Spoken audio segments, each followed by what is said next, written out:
he was Also, one of the reasons that I will say, we'll never lose an opportunity to on the left, the lefties, I should say, is you got to get that boy who cried wolf thing. so Trump 2.0. How's it going? Yeah. Well, you know, it's funny. 50%. 50 what? 50% tariffs on steel and aluminum? We use that stuff, don't we? Don't we get like 60% of our aluminum and steel from Canada? 50%? Hello?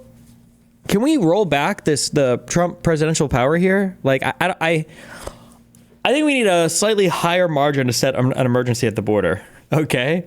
Jesus.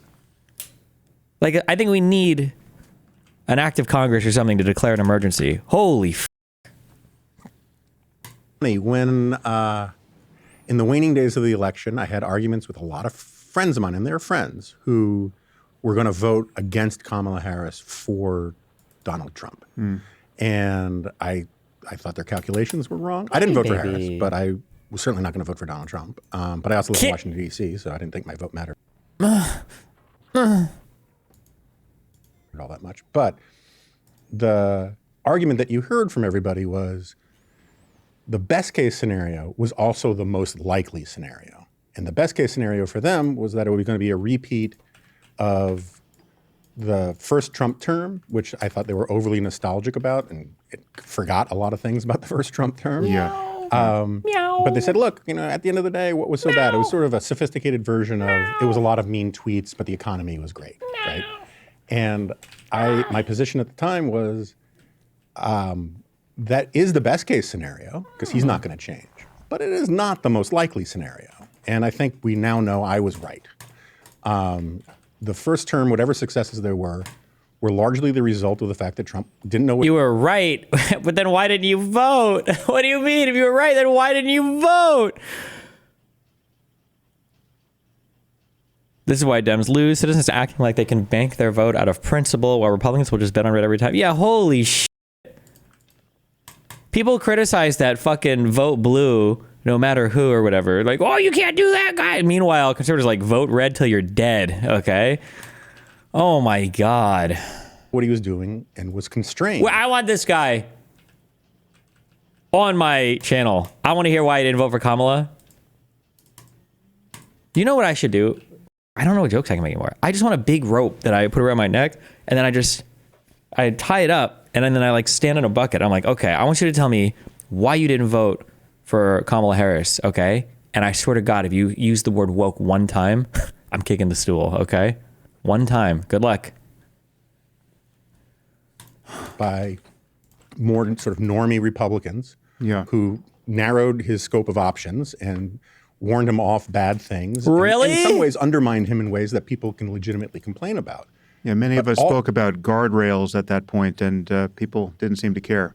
Right. Institutions are holding and all that kind of stuff, right? And so, like, fast forward to today, he has surrounded himself entirely with absolute loyalists. No way. Okay, that's true. Nobody could have seen that coming. That Trump would have tried to surround himself with loyalists? That's wild, dog. Seriously? That would have taken like a political Nostradamus, to figure out that would have been the case, given the fact that Trump was literally firing every single person who wouldn't do exactly what he wanted him to do. Nobody could have ever predicted that coming. My goodness. I shouldn't be this guy, but whose mission is to enact whatever Trump wants to do rather than push back on it, rather than say, Mr. President, that's a bad idea, or you Mr. President. It's all yes, sir, how high kind of stuff. And Mr. President, what are you doing? Crashing this economy with no survivors. 100% tariffs. Where are they at? They're coming. And it's a mess. I think it's a mess.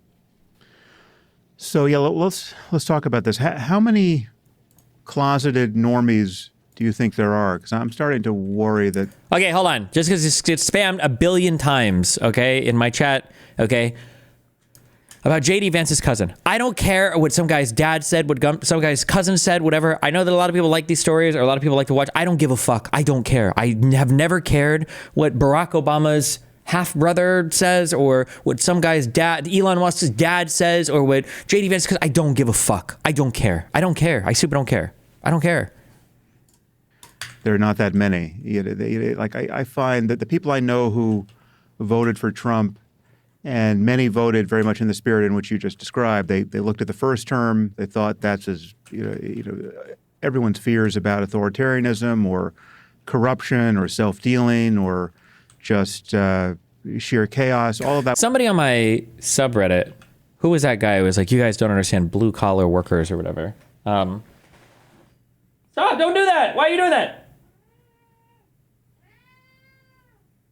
Stop. You're antagonizing me for no reason. You have no reason to be like this. Fine.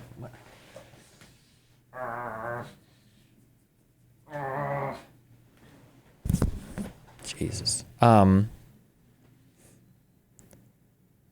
One point that the guy brought up, though, that is kind of true is that probably the reason why like the woke shit plays so well is because most people in their lives don't engage much with like the judicial system or engage much with constitutional powers or whatever, but you do engage with woke shit. It's just what you see. It's what's around you. It's what is the thing that you feel the most, which makes sense.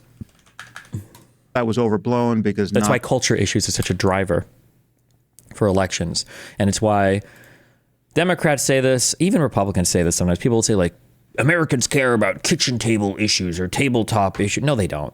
Americans care about things like abortion and trans people. That's what Americans are super driven about, okay? Nobody gives a fuck about the tabletop issues. They virtue signal about caring about that. They don't actually give a fuck about that, okay? Or just sheer chaos. All of that was overblown because not all that much happened.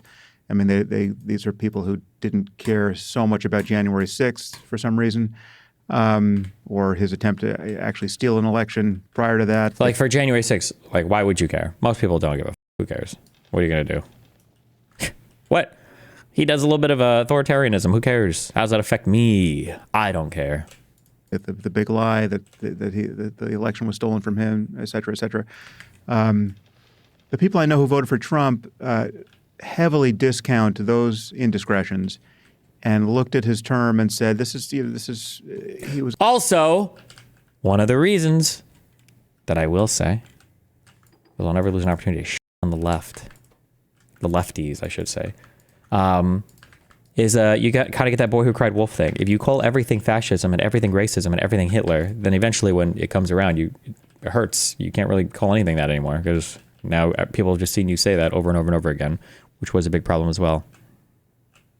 Was a comparatively normal president whose policies I liked, and obviously we have a problem at the border, and obviously the Democrats can't speak honestly about that or about DEI or any of these other things we're allergic to.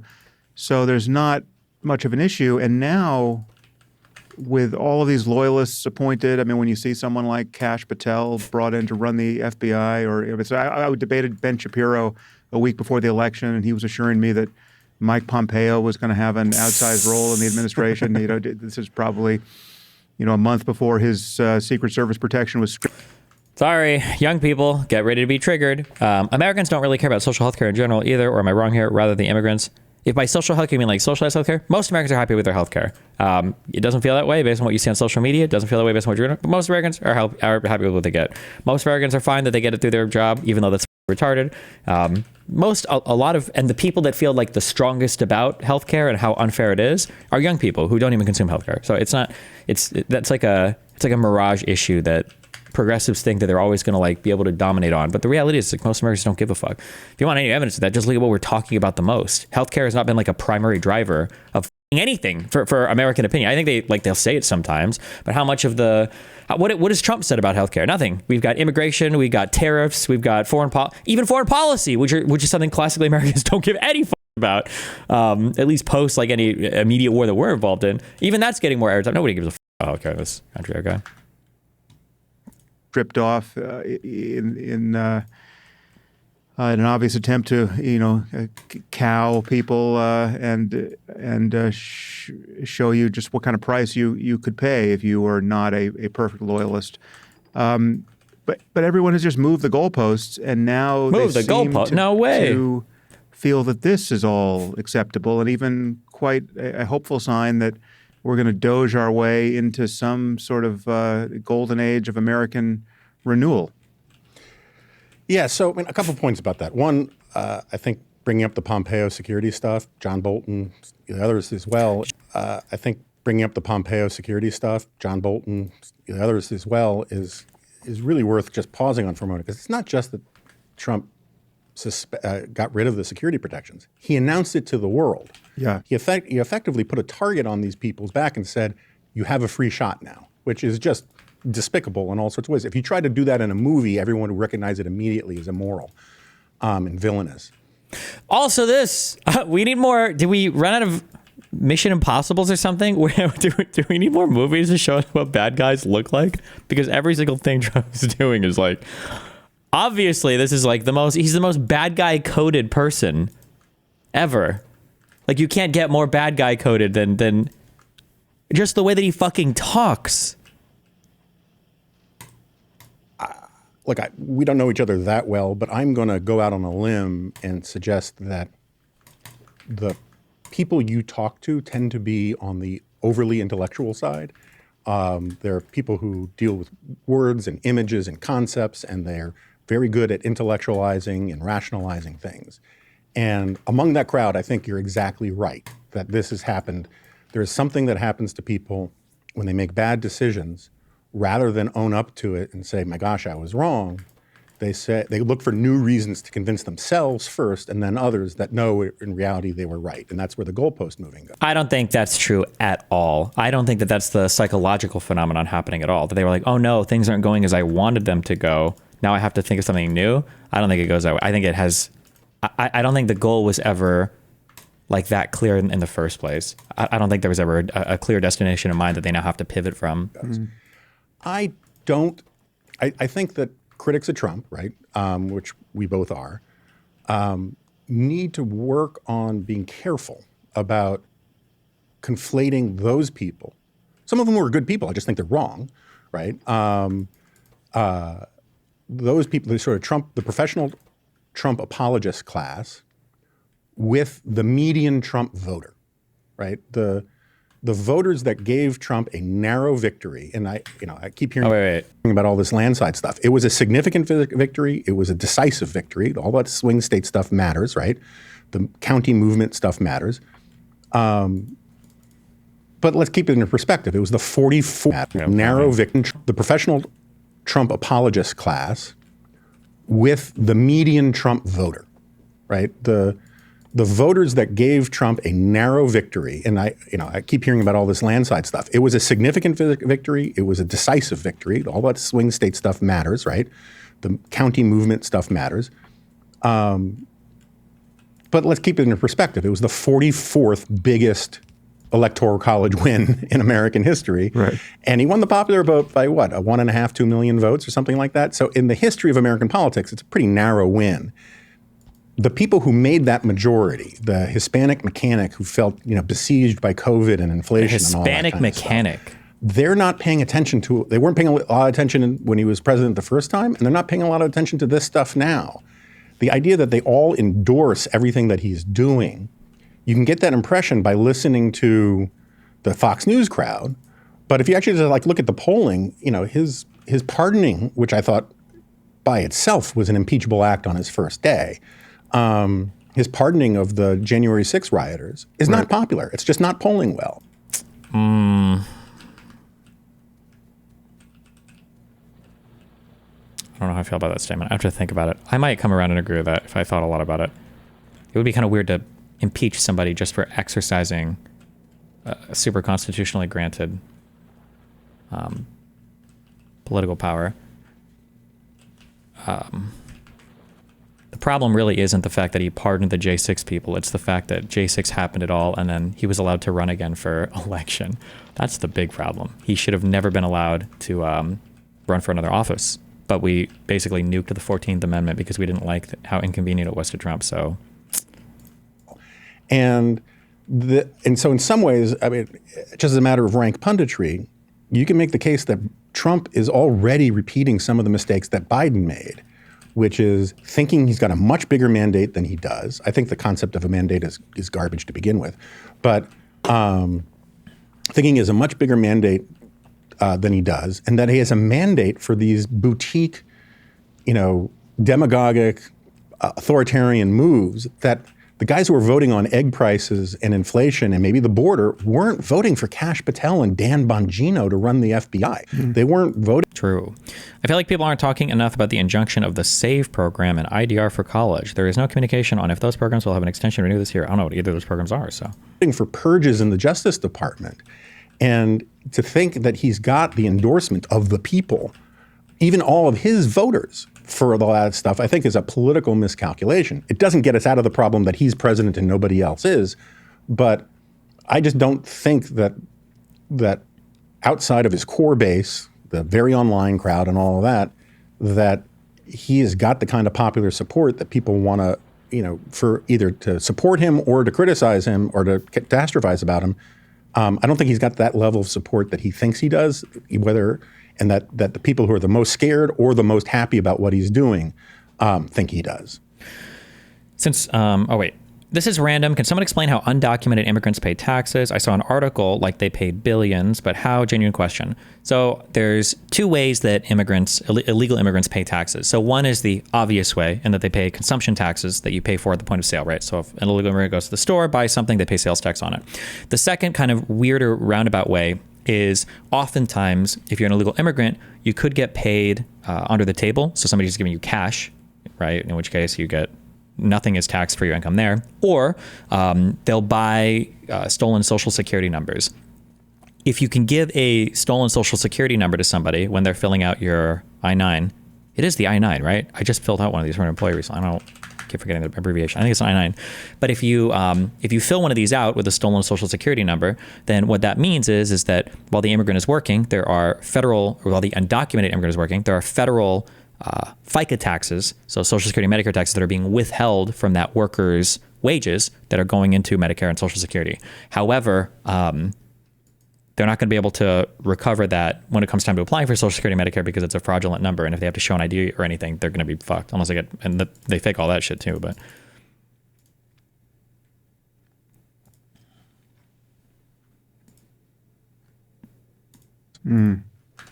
What do you make of the influence of people like Curtis Yarvin and other seemingly fringe, certainly idiosyncratic?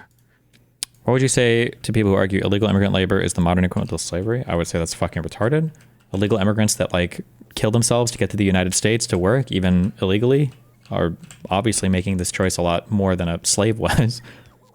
Figures on the tech bros and oligarchs who are now facilitating this second administration. So it's funny. I kind of ignored Curtis Yarvin for years, and then I listened to the New York Times interview with him, and to say I was underwhelmed by his arguments is a wild exaggeration. Intellectually, I think there's very little there. Not that everything he says is wrong. I agree with some of his sort of subsidiary points. I just don't think they back up his major conclusions that we need a monarch. I think that's ridiculous. I think that, so I don't take him very seriously. I really don't. I wanted to. I look for intellectual interlocutors that I can really fight with, but I find his arguments so specious and sort of silly.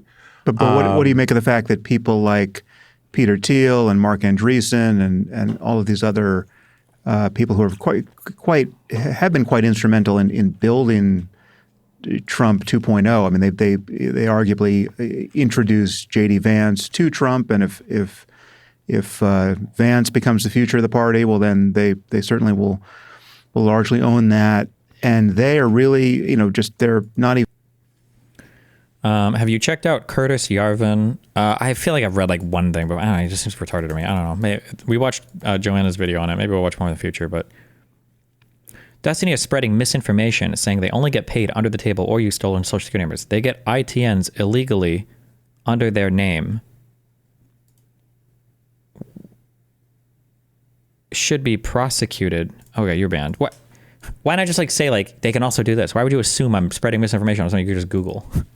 Rope, thick, as soon as possible. even hiding. I don't know if you need to provide. Do you need an SSN to get an ITN? If you're, I don't remember how to apply for tax ID USA.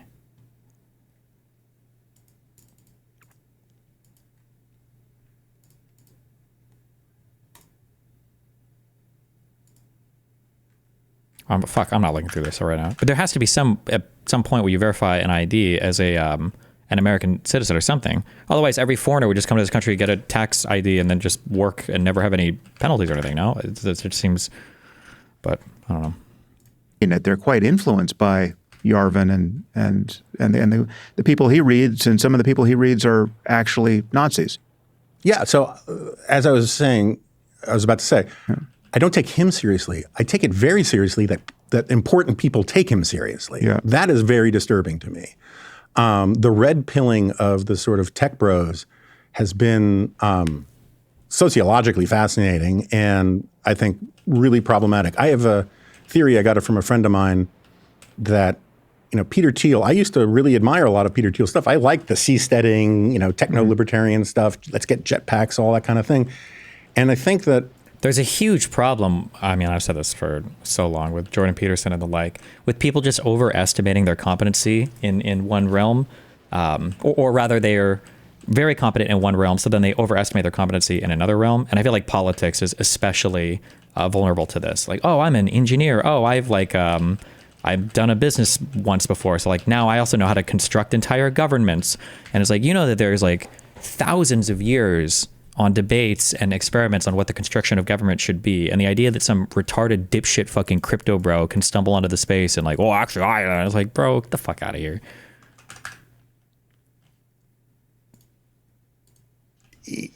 There is simply no barrier to politics and philosophy as well. I guess that quote about philosophy also applies to politics too, where there's a quote I read about philosophy, something like, like very little or very few people actually do a bunch of research, and read papers and everything and study philosophy, but everybody practices philosophy. You always do when you try to think of like what's right or wrong, or how much do you condemn a person for some action, or how mad should you be, or how evil or good is something, whatever, right? You're always practicing philosophy, even if you don't know any like formal study about it. And I guess politics is the same. You're always, in a way, when you vote or advocate for things, you're kind of practicing politics, even if you don't know anything about it. He basically, and a bunch of people around him, have decided that the country's going to be run by oligarchs, that oligarchy is the future, even though we really should call them plutocrats, because oligarch just means rule of the few. But, and if that's the way things are going, better to be an oligarch than not. And so I think that J.D. Vance, it's funny, like J.D. Vance has been making a name for himself on the far right for years, endorsing industrial policy, saying nice things about Lena Khan and Elizabeth Warren and all these things, saying, 10,000 cheap toasters isn't worth one American job and other economically illiterate stuff. And yet when he gave his big speech in Europe about regulation and free markets, he was like a Reaganite free market guy about AI and big tech, but nothing else. And to me, that seems like, okay, he is carrying water for that constituency, but for no other constituency that believes in free markets. It's free markets for us, but not for that other stuff. And I think that's a sort of a sign. And what can actually come of this, I don't know. I think that the most... In debate prep, do you do anything to improve memory of important facts that you might need? Not in particular. There might be some debate prep I would do. I mean, usually I'm making outlines and stuff, but the thing is I'm usually debating these topics a ton anyway, so I've already got all the repetition in. If I was debating anything I'd never spoken about on stream before, I'm sure that I would sit down and do some process to commit things to memory or whatever. Dismaying stuff to me is not the threat necessarily to liberty right now, although there are some things to be worried about. It's just the corruption of it, like the meme coin corruption, the crypto corruption, the special dealings and special pleadings. One of the attractions that people don't seem to really understand why Trump loves tariffs so much is that historically tariffs are the biggest driver of political corruption, because every single interest goes hat in hand and either asks for an exemption to tariffs or asks that their competition get tariffed. It is a way to beseech those in power for special pleading, and that, I think, is the that is the economic philosophy of this administration. Yeah, that's a point that's made not often enough. The tariffs are often criticized as just bad economics, but it really is it's a bottleneck that Trump can construct so that he can dole out favors. I mean, it enables a kind of mob boss style of rule. Right. And I think the mob boss thing, just to dwell on that for a second, I recently wrote about this at the Dispatch, but like the mob boss thing is real. One of the biggest influences on Trump was this crooked Democratic machine mobbed up party boss in Brooklyn. And his whole approach to politics was punish you if you're an enemy and reward you if you're a friend. Trump's approach to macroeconomics is exactly that. But also, like, you look at the Ukraine deal where, he's like, no security guarantees, but we need a piece of the action. You need to give us a chunk of your resources just to make us whole. And in fact, he said, we're going to get our money back plus, right? So he wants to make a profit off of Ukraine. Yeah. His view of foreign policy, you can get very eggheady, and I'm happy to do it if you want, about spheres of influence theory and Carl Schmitt and all of these kinds of things and a 19th century understanding of great power relations. But really, it's Tony Soprano approach, right? He thinks NATO is a protection racket and they're not kicking up enough. It explains why he's so nasty to our allies, but so deferential to our adversaries, because the adversaries are in effect heads of the other five families, and they deserve respect as equals because he's a boss and they're bosses. But his underbosses, his capo regimes, his button men, England, Canada, all those guys, they aren't showing enough respect to the Don, as it were. And that colors his entire approach to our relationship with allies and our relationship to adversaries, is that our adversaries deserve respect because they're strong men like him, and our allies are weak and they're living off of his teat and not showing him enough respect. Yeah, well, let's drill down on that, because I think that's the center of my concern. We're having this conversation about 6 days after that debacle in the Oval Office.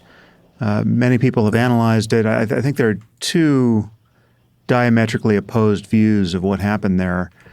It seems to me more or less axiomatic that if they're high-fiving in the Kremlin and shouting for joy on Russian state television, whatever Trump and Vance thought they were up to, on some level, they're not serving American interests. I mean, I don't see how anyone looks at the this alignment with Russia when Russia and Putin himself have been explicit enemies of the United States for so long. I mean, Russia has, Putin and his surrogates on Russian television have explicitly threatened us with nuclear annihilation for our support of Ukraine. Right? I mean, this is just these are not our friends.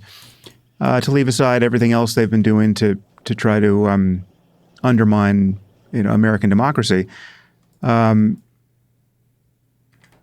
let's just dig into how is it possible that your friends and erstwhile friends in the Republican Party have lost sight of the fact that, one, Putin is actually a dictator who kills his political opponents or jails and kills them. So does Hillary.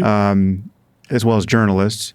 He launched an actual war of aggression against Ukraine. Ukraine is a country that we convinced to give up its nukes. I mean, one unfortunate lesson of this whole episode is that no one can look at this and think it was a good idea to give up your nukes, because this is what happens to you. I mean, again, are most Republicans closeted and sane now, or have they actually taken the firmware upgrade of their brains offered by Trump and Vance? And I mean, what do you think Mark Rubio thinks is actually going on here? Well, you know what Nietzsche said, to look into Mark Rubio's soul, the soul will look back into you. You be careful about that. Yeah, you asked this before, and I didn't really answer the question about like how many normie Republicans are left, right? Their numbers are shrinking for sure. I mean, just as a matter of just head counting, the number of Republicans in Congress who were there prior to 2017 has been shrinking and shrinking and shrinking, right? Because a lot of the normies, it's like I don't want to quote Yates, but like the best lacked all conviction and got the hell out of there and were replaced by the worst in a lot of cases. And so, there's a reason why my podcast is called The Remnant but I think there are still an enormous number or a significant number of Republicans, including Republican voters, right? Ukraine is still like, I looked at the numbers recently, like 60, 70% favorable views from Republican voters, while Russia is like 20%. It's some of this is a manifestation of being way too online and only listening to your biggest fans, which is a form of corruption. But the problem is that while there are still significant numbers of normies, they lack courage. And they'll say, look, I have to pick my battles. I've talked to Republican senators who I think who agree with us very, broadly and actually narrowly on all of these sorts of issues when it comes to Ukraine and a lot of other things. But they're like, look, I'll lose a primary. What do you want me to do? It's bad. What do you want me to say? There are only so many fights I can take. Some of them are legitimately, this gets underreported, but there are Republicans who are elected Republicans who are literally afraid for their personal safety. Yeah. With the Pete Hegseth nomination, Joni Ernst was one of the holdouts, and there's a lot of talk about how like what she was put through, the death threats and all of that, were one of the things that tipped her over. There are a lot of decent people who were friends of mine who left in part because they're like, why am I risking my family, like literally my family's lives, for a tenth of what I can make in the private sector, right? I mean, and so some of it is well-founded lack of courage, but nonetheless, it is, if you stick your head up in this environment and actually speak with conviction about some of these things, your political career could end very quickly. The intimidation, you can be vilified, and you can be physically scared for your safety, and that's very scary. And I don't know, I don't know how to judge it because sometimes I'm just too close up to this. I know the personalities well enough that it's hard for me to say, oh, this guy's a terrible person when he's, under all these pressures. And at the end of the day, politicians are politicians, and they go, the spirit of, there go the people, I must go with them for I am their leader, has defined the Trump era for a very long time. And I can't tell you how many politicians I know who were totally freaked out when they started going to Republican events in the first term, never mind now. People who had been, representing a district for 10 terms, 20 years, all of a sudden not recognizing anybody in the room because Trump has brought in all sorts of new voters to the party who aren't conservative. You can call them right-wing, but they're much more populist nationalists than they are anything like, the William F. Buckley conservatism I grew up in. Yeah, so let's talk about this alternate perspective on what happened vis-a-vis Ukraine and what happened in the Oval Office last week.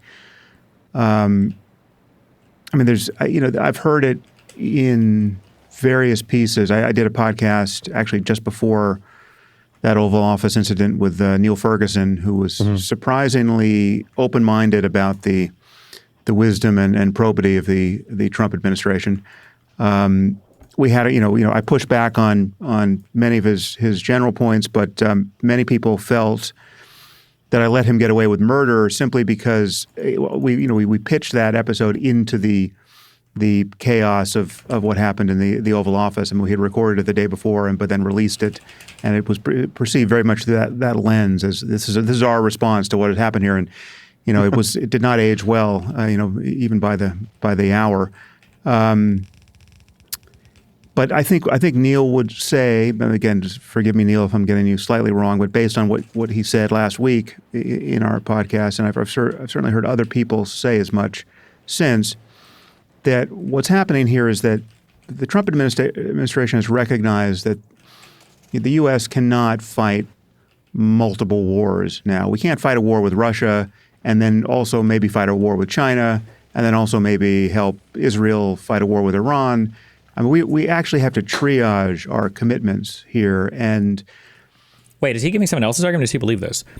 Life is a fight against, I guess, entropy, right? The organization of energy, the organization of being able to do things while also maintaining systems that prevent you from degenerating, right? Whether you're talking about your human body, whether you're talking about nuclear reactions and the four forces of the universe, whatever the there's no point in life where some giant organization can say, we can't keep moving and we can't handle like these things, so we can only do one thing at a time. Nobody succeeds that way. Now, obviously, you can't overburden yourself, but the idea that the United States can't help Ukraine and prepare for what's coming with China at the same time. I'm sorry, we're a massive country. We have so many resources. We have so many talented people.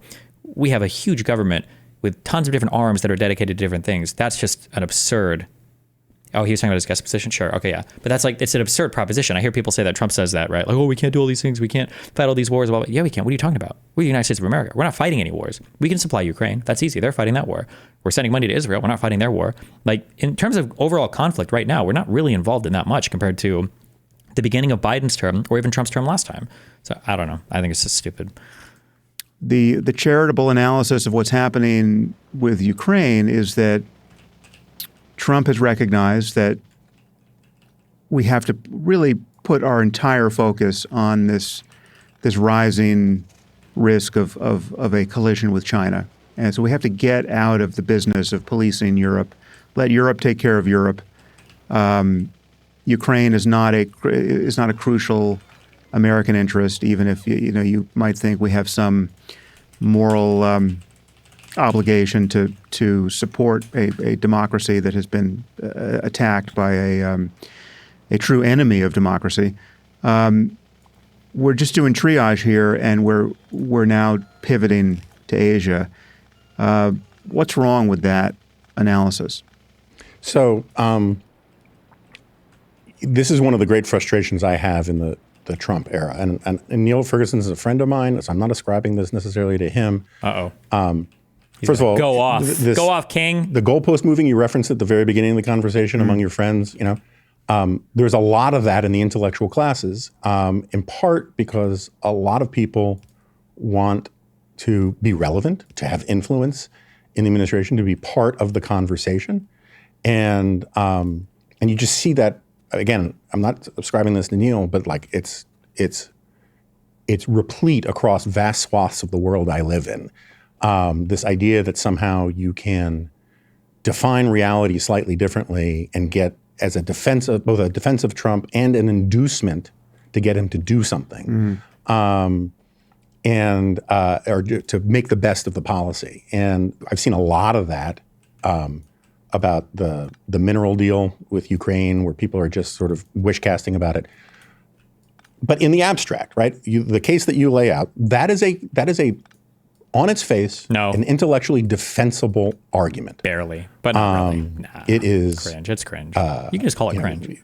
Foreign policy requires governing is to choose, right? And in a world of scarce resources, you put your resources where they are most needed for the problems ahead. And I get all of that. My first problem with it as a defense of what Trump is doing is that it's not a defense of what Trump is doing. It's this. You hear it all the time. Oh, what Trump is doing, he's giving tough love to NATO for NATO to fix itself. The idea that Trump really wants NATO to become robust and strong is just nonsense, right? It's not his goal. He feels like he sees the world stage in this very zero-sum way. He's a real estate guy, and he thinks if they win, we lose. That he thinks the EU was created. He said it just the other day. EU was created to screw America. Right. It's ahistorical bullshit. And you can go down a long list of these kinds of arguments that are pretextual rationalizations for what Trump is actually doing. Like when he calls Zelensky a dictator, he doesn't actually care. He doesn't, in his own moral universe, he doesn't think dictator is an insult. He just thinks that's the nearest weapon to hand that is usefully insulting against adversaries. When he was asked if Putin was a dictator, like 2 days later, he says, "Oh, I don't like to use that. I don't use that language lightly." Yeah. Well, it's just all nonsense, right? And so I think that it is good that Europe is rearming, or apparently is rearming. I think it's good that Germany is doing this. I think Britain has been negligent in all sorts of ways about its national security and all that. But at the end of the day, part of my fundamental problem with this supposedly new realism, and I've long believed that realism is kind of nonsense. It's basically the best working definition of a realist, of a foreign policy realist, is an ideologue who lost an argument. It is a way, it's a rhetorical trick of being able to say, oh, those ideologues are screwing things up. And if you'd listen to me, where I actually understand the facts and I have an empirical grasp on reality, everything would be different. But the problem with that is that it is a fact of realism rightly understood that national honor matters. Yep. That we have made commitments to allies, that when we betray those allies, when we betray our commitments, when we break our word, that has consequences for us going forward in all sorts of ways. And if you want America to remain, if you want the U.S. dollar to remain the world's reserve currency, pissing off basically all the other rich friends we have is not a way to do that, right? I mean, China doesn't want the dollar to be the reserve currency. Europeans and the Japanese, they go along with it because they're our allies and they're part of the international order we created. When we tell them you can't trust us, that we are going to look for literally maximizing profit over your misfortunes, the idea that you're going to get them to cooperate in all these other institutions is just not is fantasy. Nonsense. And, it's also just it's undermining. I don't want to get too poetic, but it undermines the country in all sorts of sort of almost spiritual ways. When you tell people that the best way to conduct foreign policy is to fuck over all your allies, belittle your friends and allies, and to suck up make your friends enemies with your enemies, and to say that all that stuff about freedom and liberty and I just wish that just think for 2 seconds and apply this to literally any other area of your life ever. Any other. No, this would never fly personally, romantically, business-wise, for coworker. Nothing. This never, ever, ever, ever would work anywhere else in life. Leading the free world, that was all BS, and we don't care about that. What Americans think about their own country starts to change. And just one small example of this, because I thought it was just so evil. When we bullied Israel into voting with us in the UN, where we voted with North Korea and China and Russia and all of that, Israel has a vested, deep and abiding national interest in maintaining the idea that the world should come to the aid of scrappy little democracies fighting for their survival. Yeah. But when you force Israel to vote with us, and basically the pitch was, yeah, you got to put all that stuff aside because in reality you rely on us to keep you around, and so. This might have been a good argument 40 years ago, but Israel's already lost the support of the rest of the world, so it makes sense why I don't think we're fundamentally altering Israel's approach to how it presents itself to the world. Because, actually, I guess I don't know how most of Europe feels about Israel. Skilleraz, thank you for the host. I don't know why YouTube does this in white text on a light gray background. Jesus. The Israelis were left with an impossible choice. Be loyal to an abstract rhetorical principle that is in their interest, or piss off an administration that they desperately need help from right now. And so to bully them into doing that, we didn't even let them abstain, was a perfect example of basically making dishonor a linchpin of our foreign policy. Yeah, I think this is a crucial point, and it puts the lie to this traditional opposition between realism and idealism, or moralism, or some other variant of it. I mean, because ideals and moral principles have real consequences. So if your realism has to embrace the causal efficacy of having people trust you, having people admire you, having people want to help you because you're the good guy. You really are. It matters if you really are the good guys, and because there really are bad guys out there. And that's the thing I just can't understand in this analysis. I mean, for years, for as long as we've been alive, virtually, the enemies of democracy, and now Putin is exhibit A in that cast of characters, have been trying to advance the Let everyone take advantage of you, or you're a bad friend. That's a good point too. Brought up by Papa One Relevant Chatter. I do think one of the big issues that America's had is, like Trump says, I think America has been taken advantage of a lot. That's why we're one of the basically the poorest countries on the planet. We basically have no say on how anything in the world works. We don't really have any strong military presence. We can't really dictate policy to any other countries or anything. Definitely America's been taken for a ride for sure. I don't think we've gotten anything out of being the leader of the free world, for the past 30 years. It's a good point. claim that all of our ideals are the wanting to support the liberal democratic order because it's a good thing, it's better than the alternatives.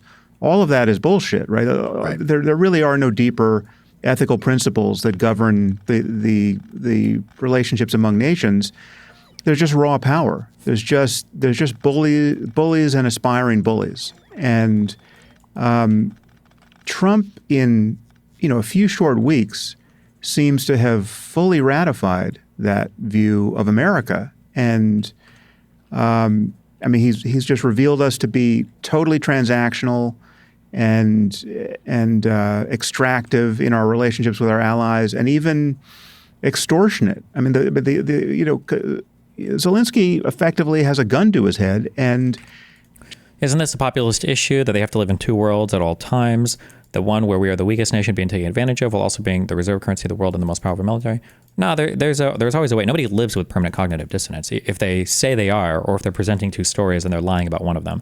The idea is basically just that the United States is the strongest country in the world, and that's why people are taking advantage of us and leeching off of us so much. We could be even stronger. We could be even the strongester country in the world, the betterest country in the world, if we would just make it so people weren't taking advantage of us so much. Yeah. As you point out, Trump and Vance waltz in there and start demanding, mineral rights and even a profit on the war, and then hector him for not dressing appropriately and saying thank you, obsequiously enough. It is a complete immolation of our moral stature on the world stage, and yet the Republicans I know who voted for Trump simply don't care. They don't think any of that matters on some level. They don't give a fuck. Yeah, at least they don't care now, right? But look, this gets to the point we were talking about before about the importance of courage, right? I was listening to an interview with a man on the street interview with a Ukrainian I guess it was on NPR the other day, and he was making the point, like, look, there are reasons for hope. Donald Trump isn't a king. He was saying he doesn't speak for all of America. We know Americans are on our side, and and we have hope that there will be pressure put on the administration to change course. I think that hope is, alas, going to be somewhat in vain. But if you don't speak up, right? If you don't actually lend actual evidence to that hope that Trump doesn't speak for all of America, if you just go along with it. This is why I think it's important for individuals to resist and all that, for sure. But this is why I think it's so fucking important that the Democrats have some kind of leader showing support for Ukraine or showing support for Canada, that we need to have that focal point, that speaker or whatever the fuck. I don't know what the DNC, Ken Martin won, right? I don't know what he's been doing or what. I'm not trying to shit talk. I'm not sure what they've been doing. But the Democrats need to be able to present hey, rest of the world, there's a whole other America here that's basically invisible to you right now, but we're not invisible. Here we are, But yeah, the Democrats just don't have that leader yet, I guess. Then it becomes true, right? And so I wish more Republicans would speak up. I wish more conservatives would speak up. I wish they would. They don't have to necessarily have to say, I was wrong about Trump and he's a horrible person, but they just have to say, look, there are good guys and bad guys in this story. And the tests are so small. It's something it's a very Orwellian sort of Stalinist kind of thing where you force people to lie. That's the key, right? You make them lie and then you kind of own them. And so you hate AOC, Bernie, and Gavin, but they have aura. You've combined so many different people here that I've given different opinions on it. I don't think I hate any of those three people, so I don't know why you say that. I think AOC, unless she gets fucked over by Pelosi or Schumer too hard, I think AOC is like on track to be president, okay? Or a very powerful political person at least. Bernie has really good stage presence and messaging. I've always said that. I just don't like the policies and the fixation on class stuff. And Gavin Newsom, I don't know if I've said anything bad about Gavin ever. So I don't even know where you come to that conclusion from, but okay. Forcing people to lie about whether or not they think Russia started the war. Please turn off Factorio sound. No, fuck you. This is what America's going to sound like. We're bringing back manufacturing and factories. Get used to it, loser. Is just a way to signal that truth will not save you, right? That you cannot tell the truth. You cannot have the courage of your convictions and speak honestly.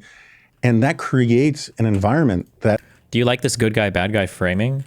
I mean, this is how Trump has framed himself. What do you mean? This is literally what they do. I mean, what are you going to...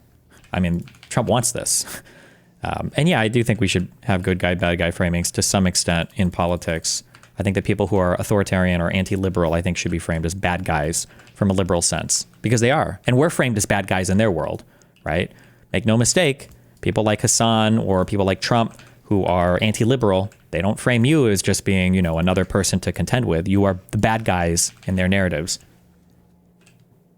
That I think makes it easier for people, the ones that are really frustrating you, and I know lots of people just like the ones you're describing, to convince themselves, right? I mean, one of the reasons I ultimately left Fox was that I was basically not allowed to criticize Trump on air. Now, no one told me that. I was just never asked a question where my whole thing is...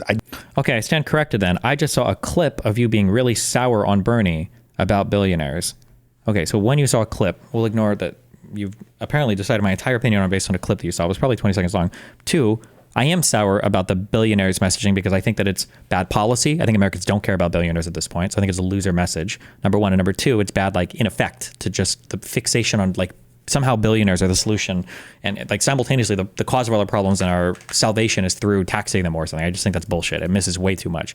But I can dislike somebody's messaging, like what the policy position they're messaging about, and admit that, like, Bernie is a good messenger and that he can get people excited, can get crowds riled up. He's got good aura, as they say, right?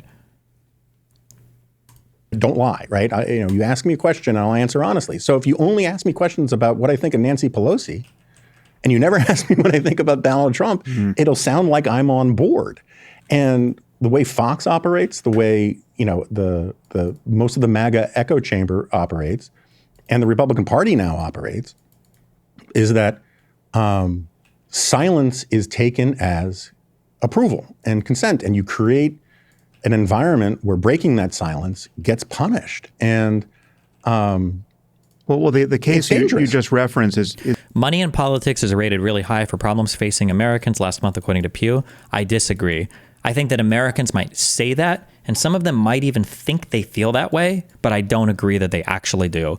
When somebody says they don't like money in politics, that's a proxy for there are loud voices that I don't like, right? Because if you would have asked conservatives how they feel about billionaire interests in politics prior to, well, I'll say even prior to this administration, my guess is most of them would say they don't really like it. Trump is an outlier. He doesn't count because when you say billionaire, they're thinking Zuckerberg back when he was, part of evil Facebook. They're thinking Bill Gates. He wants to put microchips in your dick. They're thinking George Soros. He wants to put microchips in your kids' dicks. Okay. This is like who they think of when they think of billionaires, And then if you ask the people on the left, I mean, they're class oriented or they're thinking like Koch brothers or whatever else. But like, let's say like 10 billionaires came out and they were like, we've created a joint fund to cure malaria, homelessness, and I don't know, some other fucking pet issue. I seriously doubt people on the left be like, oh my God, we have to stop them. That's not okay. Fuck the billionaires. They shouldn't be doing this, blah, blah, blah. Like maybe the very far left ones, maybe the Marxists would be like, donations are just a temporary way to alleviate the issues of the struggling proletariat. But most people wouldn't care. I think the issue is just billionaires just kind of, they become like a catch-all for the problems that you have in society. And because it's not really a coherent group of people to target, there's no real policy position to talk about that would actually do anything to alleviate any of the issues. And it's like, okay. Is even stranger and in some sense more depressing than that. I mean, what is the upside of having the ultra rich in politics? I mean, the answer to that question should be insanely obvious. The upside is that if they agree with your positions, they can fund those positions really well. I mean, look at the upside for conservatives having the ultra rich in politics. What do you mean? I agree with you that Trump and authoritarians generally put up a series of loyalty tests, and you fail them at your peril, at least political peril. But in this case, his claim that Ukraine started the war. I don't know if you noticed this, but this is it struck me this way at the time, and then I heard John Podhoretz on the Commentary podcast say that this is how it struck him. And when Trump said that Ukraine started the war, it was almost like he misspoke, and he couldn't, and then he just couldn't take his foot out of his mouth, and he just.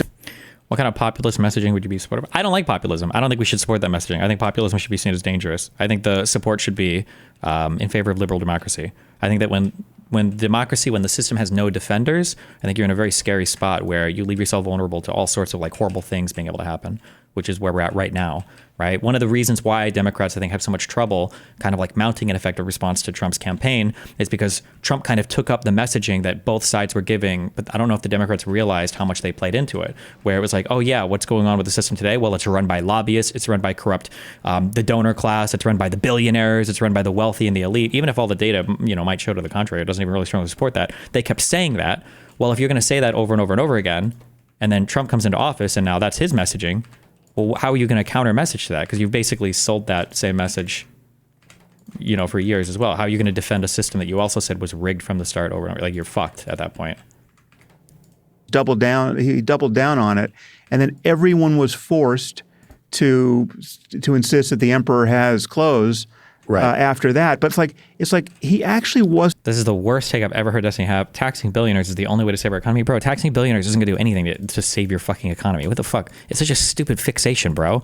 Design your tax policy to be effective. Stop imagining or fantasizing delusionally that like 100 or so whatever billionaires are somehow going to bail out all of your government issues. It's just never going to be the case. You're never going to capture that much wealth with any type of tax. The capital flight is going to be instantaneous if you try to like take away a ton of it. You're going to destroy your market. It's not feasible. It's never going to happen. Widen your tax base. Okay.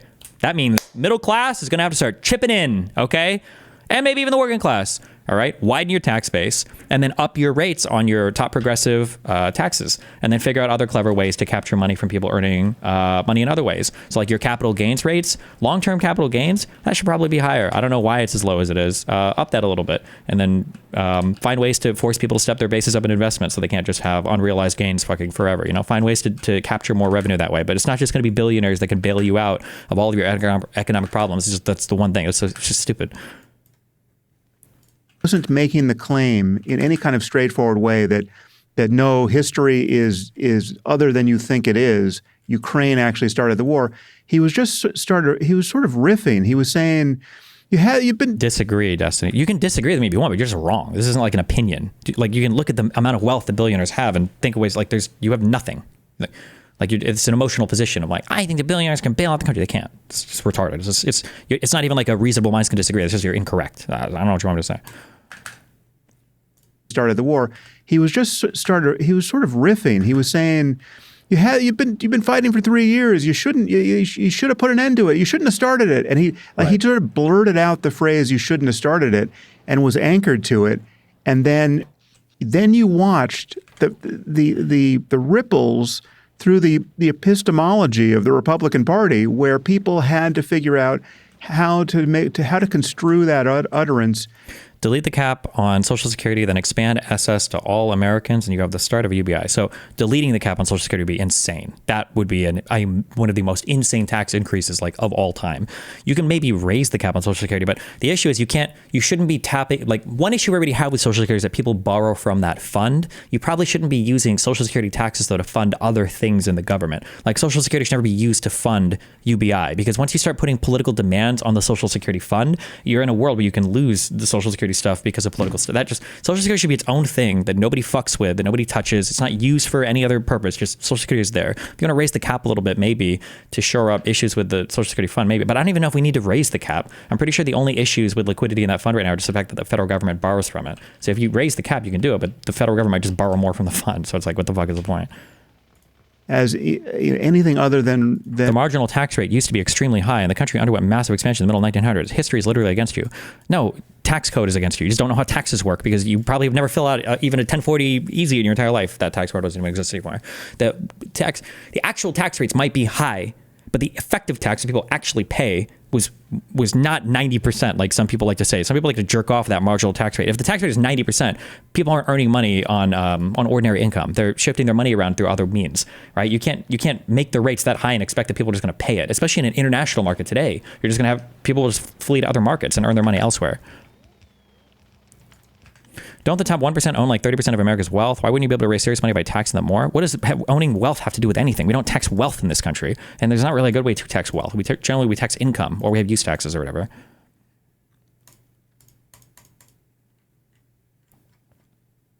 Are all the 30-something-year-olds fucked when it comes to Social Security benefits? I hear a lot about it going insolvent in the medium term. No. If Social Security is truly and utterly fucked, then you'll get 78% of what you're promised. But that's like the worst case scenario. The idea that it's insolvent or you're going to not get anything when you're older is stupid. and delusional. Yeah. No. Rewind 20 seconds, see if you agree. Sorry. Hold on. He was sort of riffing. He was saying, you've been fighting for 3 years. You shouldn't. You should have put an end to it. You shouldn't have started it. And he sort of blurted out the phrase "you shouldn't have started it" and was anchored to it. And then you watched the ripples through the epistemology of the Republican Party, where people had to figure out how to construe that utterance as anything other than delusional. Yeah. No, I think you're exactly right. John's a good friend of mine. I think he's right about that. There's a dynamic. There's that old joke about how you never want to be the first person to stop clapping when Stalin enters the room, right? There was that. It might be apocryphal. I don't know if it was Solzhenitsyn or I think it's from the Gulag Archipelago. But there's a story of like people clapping to the point of just excruciating pain, like clapping continuously for 20 minutes, and the first person who stops was actually killed. Right? I mean, that's yeah. And so again, we're not there. But that's the emotional temperament. We could tax wealth. We could tax unrealized gains. It's hard to respond to all your points in such a small space. I think Gary's Economics. Why do people keep recommending Gary's Economics? What is this? I keep seeing people recommend this guy. Taxing unrealized gains, I think in the market, I think that there are ways to do that slowly that I think would be effective. Some people disagree. Taxing wealth is stupid and it's a fool's errand. Doing wealth taxes of any kind, I think would just be dumb. May seem where the Republicans are pro-Russia, but isn't it the same to when leftists used to be pro-Soviet Union, but instead of communism, it's anti-woke or something? LOL. Okay. That we're kind of talking about. I mean, I'll give you just small. I'm vehemently. Fuck, I keep mixing. I don't even know what Sam said. Fuck. I'm vehemently anti-populist too, but why did you then support AOC being the frontrunner of the Democratic Party after the election? Well, because I think she's a good messenger. I think that she's moderated a lot on her policies. I think she seems to be working better with Democrats inside of government. Like, how do you expand the tax base when it's already impossible to tax the handful of billionaires we have? Wouldn't this just highlight even more how money in politics is legitimate? What do you mean? Billionaires pay taxes. If you think they don't pay any taxes, you're just getting fed retarded propaganda. The wealthiest people in this country pay the vast majority or overpay a ton based on the percentage of the population they are. But it's because they make a lot more money as well. But when I say expand the tax base, I just think it's when you expand your tax base, you can capture way more revenue than you ordinarily would be able to. By trying to milk just like a small percentage of people of a fuck ton of money, which creates a lot more distortionary effects that you probably don't want.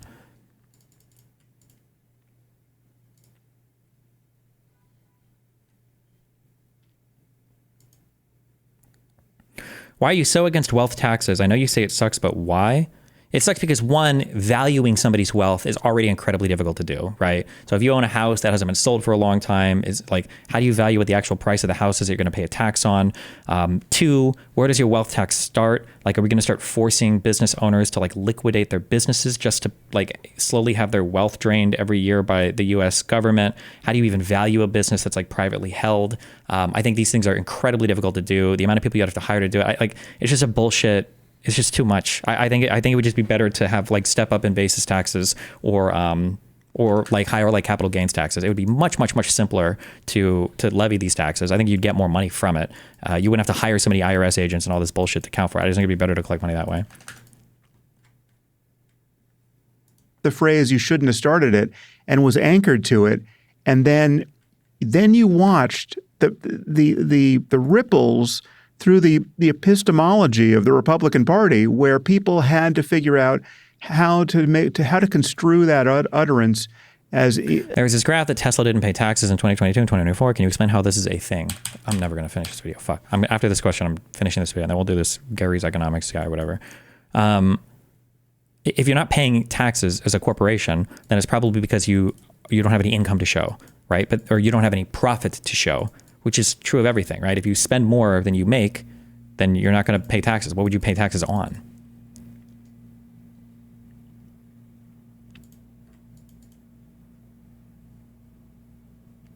The wealthy have received overwhelming tax cuts over the last 30 years. Why is reverting these a bad thing? Why are you actually mentally retarded? Or I don't know how I'm supposed to, like, do I need Crayola crayons to explain? Where have I ever said I'm against reverting tax cuts? I don't know what you're talking about. I've never said anything to the effect of that. So I don't know if you just like heard me say something about billionaires besides a guillotine and you just assume that like I don't know how to answer your question. Shouldn't have started it. And he sort of blurted out the phrase "you shouldn't have started it" and was anchored to it. And then you watched the ripples through the epistemology of the Republican Party, where people had to figure out how to construe that utterance as anything other than delusional. Yeah, no, I think you're exactly right. John's a good friend of mine. I think he's right about that.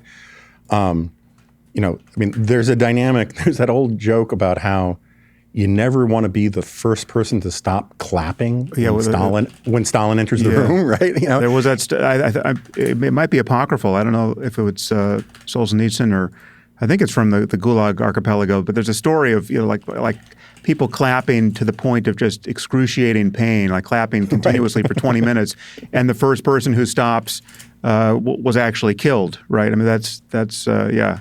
And so again, we're not there. But that's the emotional temperament that we're kind of talking about. I mean, I'll give you just very small anecdote about this. You may probably don't even remember, but very early in his first term, he butt tweeted something, Covfefe. Right? Yeah. And it was like it was obviously just like a stupid typo butt tweet kind of thing.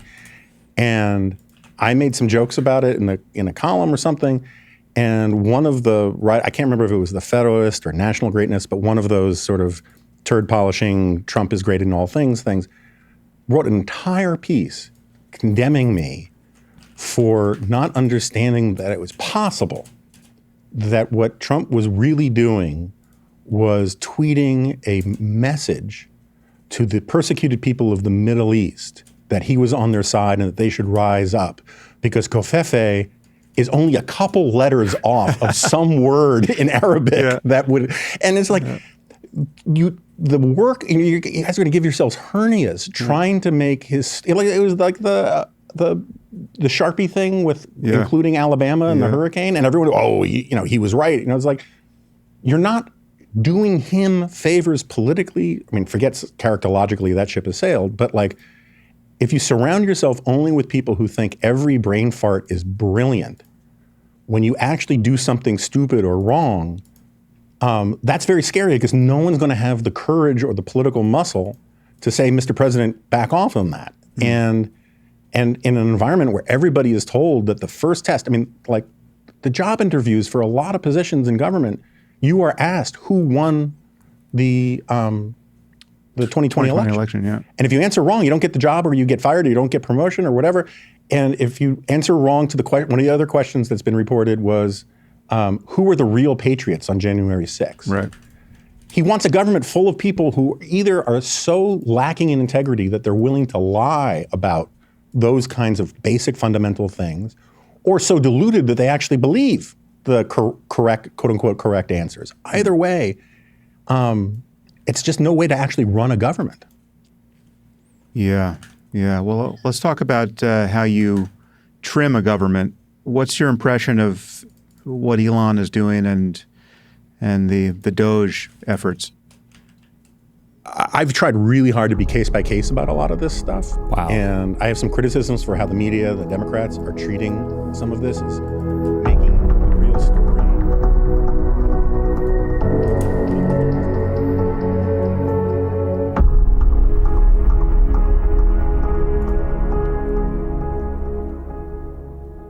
Ray the Vagabond says, it is hard, so we can't/shouldn't do it. 1, it isn't that hard. It is done regularly at each divorce where you have to split when wealth is calculated. How unfathomably fucking retarded are you that you would pick one of the most difficult wealth division things in the United States, which is two people fighting? Or, like, the fact that that would be your go-to example where people will ruthlessly try to litigate in the courts what wealth is or how much a thing is worth or how you should value it, and thinking that having the government on one side of that equation and an individual on the other is somehow an easy thing. What a retarded fucking statement. And then the response of Akel saying, yeah, it's hard is kind of a shitty argument in my view. That's not a shitty argument. Taxes, definitionally, should be as easy to collect as possible and as easy to understand as possible. That's a good tax. When taxes become more complicated to collect or complicated to understand, it makes it so there's an increased possibility of tax avoidance, and it makes it so you have to spend more money collecting the taxes. This is why things like income taxes are generally good, sales taxes are generally good, because you have it there. When a person gets paid, they pay a tax. When they buy something, they pay a tax. It's easy to levy, meaning it's not a sophisticated, complicated thing to implement and calculate. There's not a whole bunch of bureaucratic bullshit there. And it's easy to like check, like having an auditor look at a tax return and see it or whatever. So you have to pay a bunch of people man hours to go and investigate. And it's easy for people to understand. So they know exactly what they're getting. And there's not a bunch of ways to like get around it. So no, that when I say like a tax should be easy, I don't just mean like, oh, I'm lazy and retarded, it has to be easy. I mean like there's good reasons why easy to levy, easy to understand, and then easy to process like taxes are a good thing. I'm sure there's some econ book somewhere that says like, what is a good tax? And it has like, these are the 3 elements of it, generally like a good tax.